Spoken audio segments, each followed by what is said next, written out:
السلام عليكم ورحمة الله تعالى وبركاته. الحمد لله رب العالمين،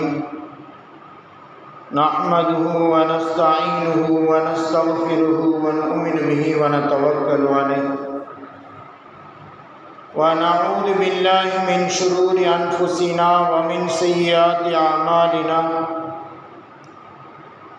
من يهده الله فلا مضل له ومن يضلل فلا هادي له، ونشهد أن لا إله إلا الله وحده لا شريك له، ونشهد أن سيدنا مولانا محمدا عبده ورسوله.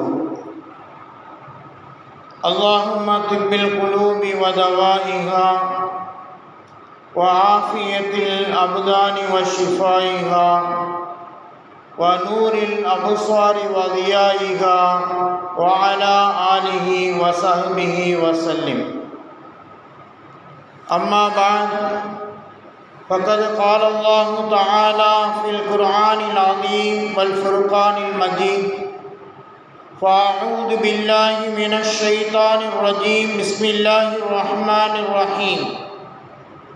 وَدُّوا لَوْ تَكْفُرُونَ كَمَا كَفَرُوا فَتَكُونُونَ سَوَاءً إلى آخر آية. صدق الله مولانا العلي العليم. அளவற்ற அருளாளனும் நிகரற்ற அன்புடையோனுமாகிய எல்லா புகழுக்கும் முழு உரிமையும் வாய்ந்தவனுமான எல்லாம் வல்ல அல்லாஹு ஜல்லஷானஹு தஆலாவை போற்றி புகழ்ந்து, இவ்வுலகத்திற்கு அருட்கொடையாக வந்துவிட்ட எம்பெருமானார் ரசூலே கரீம் ஸல்லல்லாஹு அலைஹி வஸல்லம் அவர்களின் மீதும், அன்னாரின் அடிச்சுவடுகளை அப்படியே பின்பற்றி வாழ்ந்த உத்தம சத்திய சஹாபாக்கள், தாபியீன்கள், தபஅத் தாபியீன்கள், மேலும் குறிப்பாக இங்கு அமர்ந்திருக்கக்கூடிய நம் அனைவர்கள் மீதும், நம்முடைய குடும்பத்தார்கள் மீதும், நம்முடைய மனைவி மக்களின் மீதும் என்றென்றும் அல்லாஹுடைய சாந்தியும் சமாதானமும் நிலவட்டுமாக. ஆமீன். அல்லாஹு ஜல்லஷானஹு தஆலா இந்த உலகத்திற்கு முன்னோடியாக வழிகாட்டிகளாக பல நபிமார்களையும் ரசூல்மார்களையும் நமக்கு தந்திருக்குகின்றான். அவர்களுடைய வாழ்க்கை வழிமுறைகள் எப்படி இருந்ததோ, அவர்கள் எப்படி வாழும்படி நம்மை சொன்னார்களோ, அந்த அடிப்படையில் நம்முடைய வாழ்க்கையை அமைத்து கொள்ள வேண்டும் என்பதுதான் இஸ்லாமிய கடமையாக இருந்து கொண்டிருக்கின்றது. இன்றைய காலத்தில் தேவையில்லாத விஷயங்களுக்கெல்லாம் அதை கொண்டாட்டம் என்றும் அதை மிகப்பெரிய விழா என்றும் நாம் கொண்டாடி கொண்டிருப்பதை கண்கூடாக பார்க்க முடிகின்றது. ஒரு மனிதனுக்கு திருமண நாள் என்றால் அது ஒரு விழாவாக கொண்டாடப்படுகின்றது. ஒரு மனிதனுக்கு பிறந்த நாள் என்றால் அதுவும் அது ஒரு விழாவாக கொண்டாடப்படுகின்றது. பொதுவாக ஒரு வருடம் பிறக்குகின்றதென்றால் அந்த வருடத்தை அவர்கள் மிகப்பெரிய ஒரு திருநாளாக கொண்டாடுகின்றார்கள். பெருநாள் என்பது அல்லது நாம் விழாவாக எடுக்கக்கூடிய நாள் எப்படி இருக்க வேண்டும் என்பதையும் இஸ்லாம் நமக்கு அழகாக கற்றுத்தருகின்றது. இஸ்லாமியர்கள் கொண்டாடக்கூடிய ஒவ்வொரு விழாக்களிலும் எந்தவித அனாச்சாரங்களும் இருப்பதில்லை. அவர்கள் என்ன உடுத்துகின்றார்களோ, எதை அவர்கள் அன்றைய நாளிலே உணவாக உண்கின்றார்களோ, அதே போல மற்றவர்களும் உண்ண வேண்டும், உடுத்த வேண்டும் என்பதைத்தான் இஸ்லாம் நமக்கு கடைபிடித்து கொண்டிருக்கின்றது. அதைத்தான் ஒவ்வொரு இஸ்லாமியனும் அதே போன்று வாழ்க்கையை அமைத்து ஒவ்வொரு நாட்களையும் அவன் கொண்டாடக்கூடிய திருநாட்களிலே நம்மை போன்று மற்றவர்களும் சந்தோஷமாக வாழ வேண்டும் என்ற அடிப்படையில் இஸ்லாமிய முறைப்படி நாம் வாழ்ந்து கொண்டிருக்கின்றோம். ஆனால் இன்றைய காலத்தில் ஒரு 2 நாட்களுக்கு முன்பாக புதிதாக வருடம் பிறந்தது 2026. 2025ஆம் வருடம் முடிந்து 26வது வருடம் பிறந்ததின் காரணமாக உலகத்திலே பல இடங்களிலே இந்த வருடத்தை வரவேற்று பல அனாச்சாரங்களும் பலவிதமான அட்டூழியங்களும் நிறைவேறி இருப்பதை நம்மால் கண்கூடாக பார்க்க முடிகின்றது. பொதுவாக இந்த வருட பிறப்பிலே மக்கள் எந்த அளவிற்கு சீரழி காண்கிறார்கள் என்றால், பொதுவாக குடுபோதை மற்றும் இருவர்கள் சேரக்கூடிய சேர்க்கை என்பதாக பலவிதமான அனாச்சாரங்கள் இன்றைய நாட்களில்தான் அரங்கேறுவதை நாம் பார்த்து கொண்டிருக்கின்றோம். நபி ஸல்லல்லாஹு அலைஹி வஸல்லம் அவர்களுடைய காலத்தில் எது உங்களுக்கு திருநாள் என்பதை பற்றி அறிவிக்குகின்ற பொழுது, ஹிஜ்ரத் செய்து மதீனாவிற்கு ஹஜ்ரத் பெருமானார் ஸல்லல்லாஹு அலைஹி வஸல்லம் அவர்கள் வந்தவுடனே அந்த மதீனாவாசிகளில் ஒரு சிலர்கள் தன்னுடைய முன்னோர்கள் கொண்டாடியது போன்று ஒரு சில நாட்களை அதை பண்டிகையாக கொண்டாடி கொண்டிருந்தார்கள். இதை பார்த்த ஹஜ்ரத் ரசூலுல்லாஹி ஸல்லல்லாஹு அலைஹி வஸல்லம் அவர்கள் மாஹாதியனி யௌமானி, இந்த 2 நாட்களும் என்ன நாட்கள் என்பதாக கேட்டார்கள். அப்பொழுது அவர்கள் கூறினார்கள், அறிவாயமை காலத்தில் இந்த 2 நாட்களையும் பெருநாட்களாக நாங்கள் கொண்டாடி மகிழ்ந்து கொண்டிருக்கின்றோம். எங்களுடைய முன்னோர்கள் இதுபோன்று வாழ்ந்தார்கள், அதே போன்று நாங்களும் வாழ்ந்து கொண்டிருக்கின்றோம் என்பதை நபி ஸல்லல்லாஹு அலைஹி வஸல்லம் அவர்களிடத்தில் அவர்கள் கூறுகின்ற பொழுது, நபி ஸல்லல்லாஹு அலைஹி வஸல்லம் அவர்கள் கூறினார்கள், இன்னல்லாஹ கது அபதலக்கும் பிஹிமா கைரம் மின்ஹுமா யௌமல் அல்ஹா யௌமல் ஃபித்ர். இந்த 2 நாட்கள் தான் உங்களுக்கு பெருநாள். அது எது தெரியுமா? ஒன்று ஈதுல் ஃபித்ர், நோன்பு பெருநாள் என்று கொண்டாடுகின்றன அந்த நோன்பு பெருநாளும், ஈதுல் அல்ஹா என்று ஹஜ் பெருநாளை கொண்டாடுகின்றோமே அந்த 2 நாட்களும் தான் உங்களுக்கு பண்டிகை நாள். அந்த நாட்கள் மட்டும்தான் உங்களுக்கு மிகப்பெரிய பெருநாள் என்பதை நபி ஸல்லல்லாஹு அலைஹி வஸல்லம் அவர்கள் கூறிய செய்தியை ஹஜ்ரத் அனஸ் ரலியல்லாஹு தஆலா அன்ஹு அவர்கள் அறிவிக்குகின்றார்கள். இந்த செய்தி அபூதாவுத் என்ற கிதாபிலே பதிவாகி இருக்குகின்றது. இஸ்லாம் இப்படித்தான் நமக்கு திருநாட்களையும் பெருநாட்களையும் வகுத்து தந்திருக்குகின்றன. இந்த நாட்களிலே நாம் ஈதுல் ஃபித்ராக இருந்தால், நோன்பு பெருநாளாக இருக்குமே என்றால், அன்றைய நாளத்தில் ஃபித்ர் என்ற அந்த சதகாவை நாம் நிறைவேற்றுகின்றோம். அதை கொண்டு ஏழைகளும் அந்த பெருநாளை சிறப்பாக கொண்டாடுகின்றார்கள் என்பதைத்தான் இன்றளவிலும் நாம் வலியுறுத்தி கொண்டிருக்கின்றோம். அப்படித்தான் நடைமுறையில் இஸ்லாம் நமக்கு கற்றுத்தருகின்றது. அதே போன்று ஈதுல் அல்ஹா என்று சொல்லக்கூடிய நாளிலே நாம் ஒரு சிலவைகளை நாம் அறுத்து பலியிடுகின்றோம். அந்த இறைச்சிகளை ஒரு சில ஏழைகளுக்கு கொடுத்து அவர்களும் பெருநாளாக மகிழ வேண்டும் என்பதையே இஸ்லாம் கற்றுத்தருகின்றது. அதுபோன்றுதான் நாம் வாழ்ந்து கொண்டிருக்கின்றோம். ஆக நபி ஸல்லல்லாஹு அலைஹி வஸல்லம் அவர்கள் கற்றுத்தந்தது இந்த 2 பெருநாள்கள் தான் நமக்கு பண்டிகை நாள். மற்ற நாட்கள் நமக்கு பண்டிகை நாளோ திருநாளோ என்பது இல்லை என்பதை ஒவ்வொரு முஸ்லீமும் விளங்கிக் கொள்ள வேண்டும். ஹஜ்ரத் பெருமானார் ஸல்லல்லாஹு அலைஹி வஸல்லம் அவர்களுடைய காலத்திற்கு பிறகு ஹஜ்ரத் உமர் ரலியல்லாஹு தஆலா அன்ஹு அவர்கள் ஆட்சி செய்து கொண்டிருக்கின்றார்கள். அந்த நேரத்தில் ஒரு மனிதர் ஒரு மனுவை ஹஜ்ரத் உமர் ரலியல்லாஹு தஆலா அன்ஹு அவர்களிடத்திலே கொடுக்குகின்றார். எப்படி என்றால், ஒரு மனிதர் என்னிடத்திலே கடன் வாங்கி இருந்தார். அவர் ஷாபான் மாதத்திற்குள் எனக்கு திருப்பி தருவதாக கூறினார். ஆனால் இன்னும் அவர் நிறைவேற்றவில்லை. ஆகவே அவரை நாம் குற்றம் சாட்டி இந்த மனுவை அனுப்புகின்றேன் என்பதாக ஜனாதிபதி உமர் ரலியல்லாஹு தஆலா அன்ஹு அவர்களிடத்திலே அவர் ஒரு மனுவை கொடுக்குகின்றார்.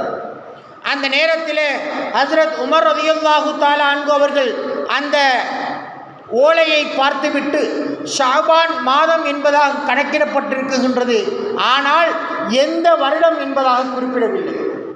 ஆரம்பத்திலிருந்தே அரபிகள் அரபியுடைய மாதத்தை அவர்கள் பாசையில் வழக்கத்தில் வைத்திருந்திருக்கார்கள்.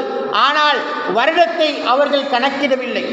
அப்பொழுதுதான் ஹஸ்ரத் உமர் ரலியல்லாஹு தஆலா அன்ஹு அவர்கள் நாம் ஒரு வருடத்தை உருவாக்க வேண்டும் என்பதாக ஹஸ்ரத் உமர் ரலியல்லாஹு தஆலா அன்ஹு தன்னுடைய அரசவையிலே சஹாபாக்களை முன்னிறுத்தி அவர்கள் ஆலோசனையை நிகழ்த்தியிருக்கின்றார்கள். அந்த நேரத்தில் ஒரு சிலர்கள் கூறுகின்றார்கள், பாரசீகர்கள் ஒரு ஆண்டையும் வேறு சிலர்கள் ரோமானியர்களுடைய ஆண்டையும் கணக்கிடலாம் என்பதாக அந்த நேரத்தில் உமர் ரலியல்லாஹு தஆலா அன்ஹு அவரிடத்திலே கூறுகின்ற பொழுது ஹஸ்ரத் உமர் ரலியல்லாஹு தஆலா அன்ஹு அவர்கள் இது மற்றவர்களுடைய கணக்கு ஆண்டு கணக்காக இருக்குகின்றது, ஆகவே இது நமக்கு பொருந்தாது என்பதாக கூறி அதை மறுத்து விடுகின்றார்கள்.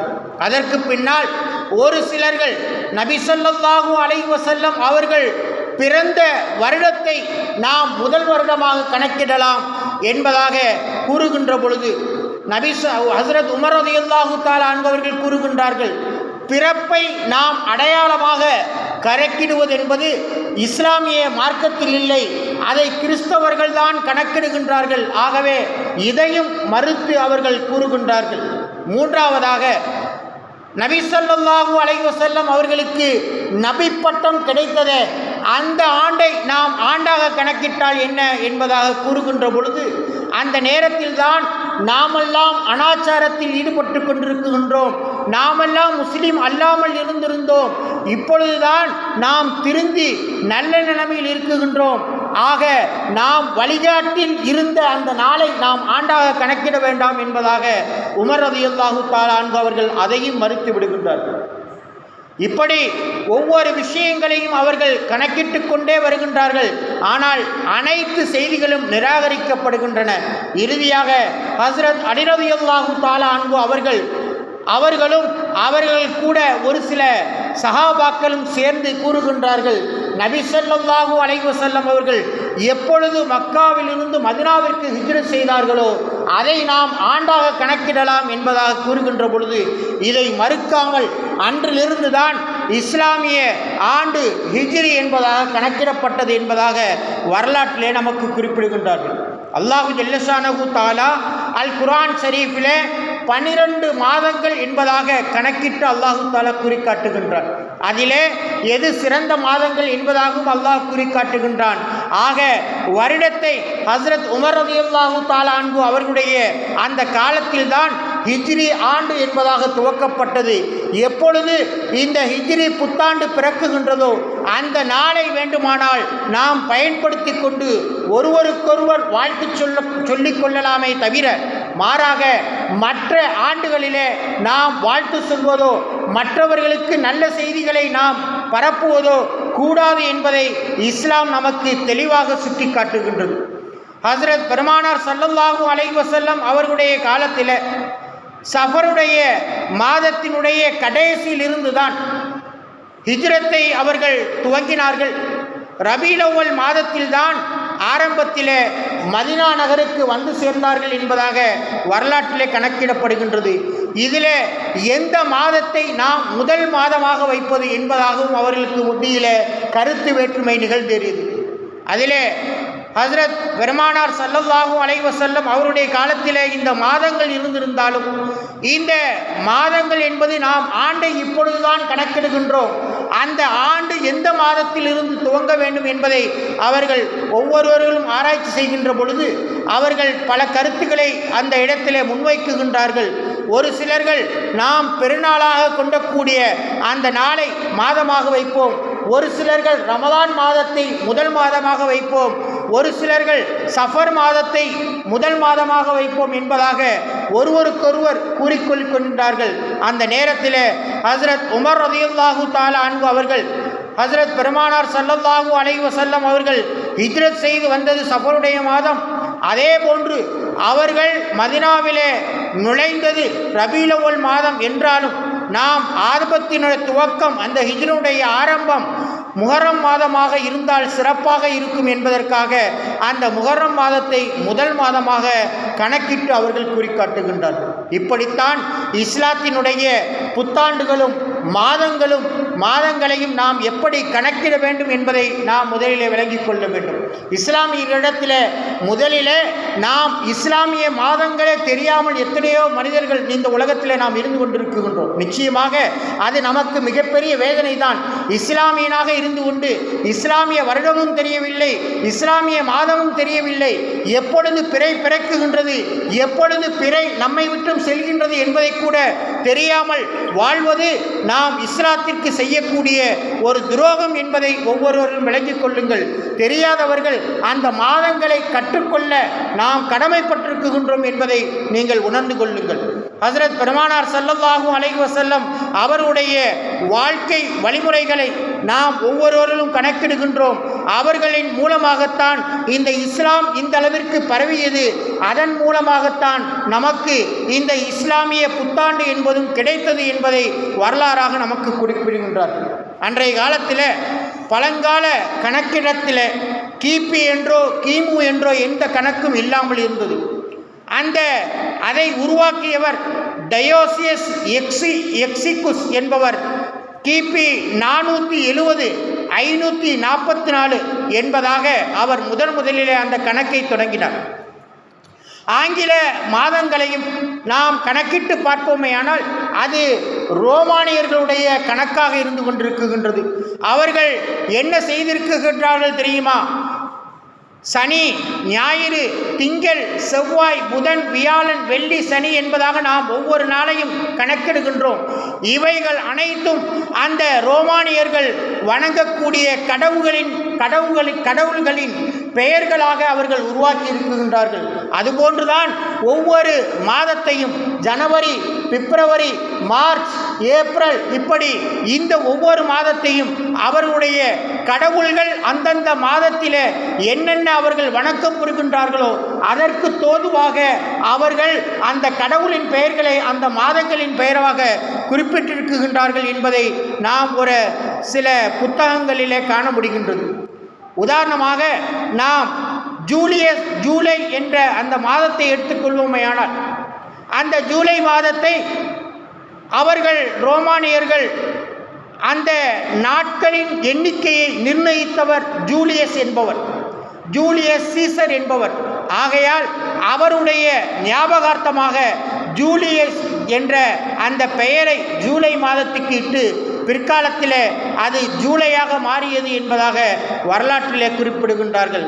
அதுபோன்று ஜனவரி, பிப்ரவரி இந்த மாதங்களிலே நாம் எடுத்துக்கொள்வோமேயானால் இவர்கள் ரோமானியர்கள் வணங்கக்கூடிய பாதுகாப்புக்காக வணங்கக்கூடிய கடவுளுடைய பெயராக ஜனவரி என்பதாகவும், பிப்ரவரி என்பது அன்றைய மொழியினுடைய சுத்தத்தின் நாள் என்பதற்காக அவர்கள் அந்த மாதத்தில் தான் ரோமானியர்கள் தன்னுடைய வீட்டையும் அவர்களிடத்தில் இருக்கக்கூடிய பொருள்களையும் சுத்தப்படுத்தி வைத்துக் கொள்வார்கள்.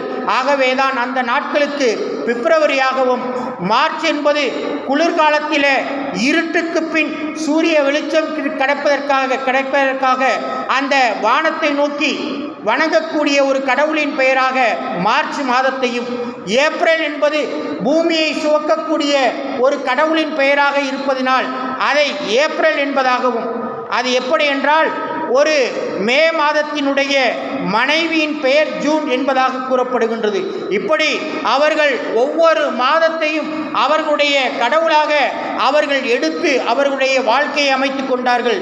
இப்படிப்பட்ட அந்த நாட்களை நாம் புத்தாண்டாக கொண்டாடுகின்ற பொழுது நாம் எவ்வளவு பெரிய பாவத்தை மேற்கொள்கின்றோம் என்பதை நாம் ஒவ்வொருவரும் சிந்தித்து பார்க்க கடமைப்பட்டிருக்கின்றோம்.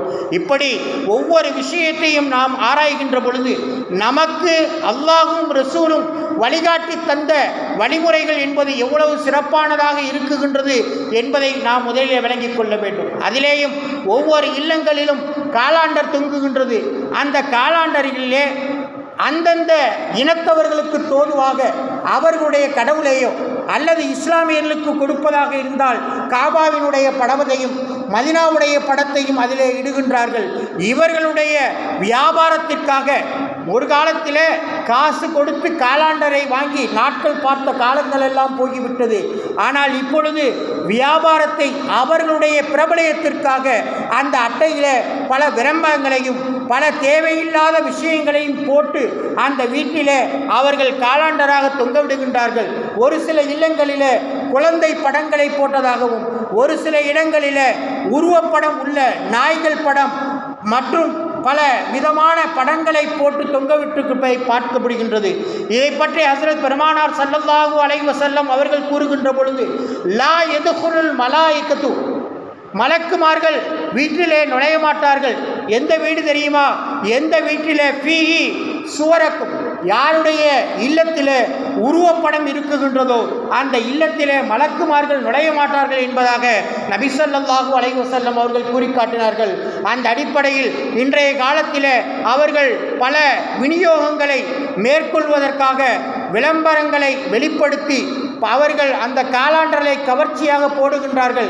அதை நம்முடைய இல்லத்தில் போடுவதற்கு தகுதியா என்பதை உணர்ந்து உருவப்படமாக இருந்தால் அதை மறைத்து நாம் நம்முடைய வீட்டில் மலக்குமார்கள் நுழைய வேண்டும், அல்லாஹ்வுடைய ரஹமத் இறங்க வேண்டும் என்பதை ஒவ்வொரு முஸ்லிமும் இந்த நேரத்தில் விளங்கிக் கொள்ள கடமைப்பட்டிருக்கின்றோம். அல்லாஹ் ஜல்லஷானஹு தஆலா நாம் எந்த அடிப்படையில் வாழ்ந்தால் அல்லாஹ் அந்த ரசூல் வழிகாட்டி தந்த வழிமுறையில் வாழலாம் என்பதை அல்லாஹும் அவனுடைய ரசூலும் நமக்கு கற்றுத்தந்தார்களோ அந்த அடிப்படையில் நம்முடைய வாழ்க்கையை நாம் அமைத்துக் கொள்வோமேயானால் நிச்சயமாக இந்த உலகத்தில் நாம் வெற்றி பெற்றவர்களாக ஆகலாம். நம்முடைய புத்தாண்டு என்பது ஹிஜ்ரி புத்தாண்டு தான், அதிலே எந்தவித மாற்றமும் இல்லை. மற்ற புத்தாண்டுகளை நாம் கொண்டாடுவதை இஸ்லாம் தடை செய்கின்றது. இதனால் மக்களுக்கு ஏதும் புரோஜனம் இருக்குமேயானால் அதை கண்டிப்பாக ஆகுமாக்கி இருக்கும். ஆனால் அந்த நாட்களில்தான் எத்தனை அனாச்சாரங்கள் நடைபெறுவதை நம்மால் கண்கூடாக பார்க்க முடிகின்றது. அதை கூட ஒரு சில நாள்களுக்கு முன்னால் இந்த 2 நாட்களில் செய்தி என்ன வந்தது என்பதாக தெரியவில்லை. வருடம் பிறந்து விட்டாலே அன்று அந்த கவர்மெண்ட் கசானா என்பது நிறைந்து காணப்படுகின்றது. குடிகாரர்கள் அதிகமாகிக் கொண்டே சென்று கொண்டிருக்கின்றார்கள். ஒவ்வொரு டிஸ்கோ கிளப்புகளும் நிரம்பி வழிகின்றன. இப்படி இது போன்ற அனாச்சாரங்கள் நிறைவேறுவதனால்தான் அப்படிப்பட்ட அந்த புத்தாண்டுகளை கேலி கூத்துகளை இஸ்லாம் தடை செய்கின்றது என்பதை ஒவ்வொருவரும் விளங்கிக் கொள்ளுங்கள். அல்லாஹ் ஜல்லஷானஹு தஆலா நம்மை எப்படி வாழச் சொன்னானோ அந்த அடிப்படையிலே வாழ்ந்து உண்மையான முஸ்லிமாக இந்த உலகத்திலே நாம் திகழ்வதற்கு அண்ணல் பெருமானார் ரசூலுல்லாஹி ஸல்லல்லாஹு அலைஹி வஸல்லம் அவர்கள் காட்டி தந்த வழியின் பிரகாரம் நாமும் நம்முடைய குடும்பமும் வழிநடத்துவதற்கு அதுபோன்று நாம் வாழ்வதற்கு வல்ல அல்லாஹ் கிருபை செய்து தந்தருள் புரிவானாக. ஆமீன் ஆமீன் யா ரப்பல் ஆலமீன். வாஹிரு தாவானா அனில் ஹம்துலில்லாஹி ரப்பில் ஆலமீன். அஸ்ஸலாமு அலைக்கும் வரஹ்மத்துல்லாஹி தஆலா வ பரகாத்துஹு.